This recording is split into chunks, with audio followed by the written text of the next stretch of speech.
বন্ধুরা আসসালামু আলাইকুম। আমি জীবনে কোনোদিনও ঘোড়ায় চড়ি নাই। আজকে প্রথম ইচ্ছে করলাম জীবনে প্রথম আশাটা পূরণ করবো, ঘোড়ায় উড়ে একটু। আমি প্রথমে ঘোড়ায় উঠলাম। আমি ঘোড়া চলাতে পারি না, তবু চেষ্টা করলাম চলাতে পারি কিনা। ট্রেনে উঠে আমি ঘোড়া চালাতে পারবো এটা কখনো ভাবি নাই। আমি ঘোড়ার গায়ের উপর চাবুক মারতে থাকলাম। এই ঘোড়ার মালিক আমাকে বুঝিয়ে দিল কীভাবে ঘোড়া চালাতে হয়। দেন আমি ঘোড়া দিয়ে দৌড়াতে শুরু করলাম। এটা হচ্ছে বন্ধুরা চট্টগ্রাম সি বিচে। আমরা আমার সহপাঠীদের নিয়ে এখানে গিয়েছিলাম।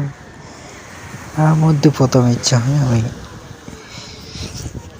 ঘোড়ায় চড়বো।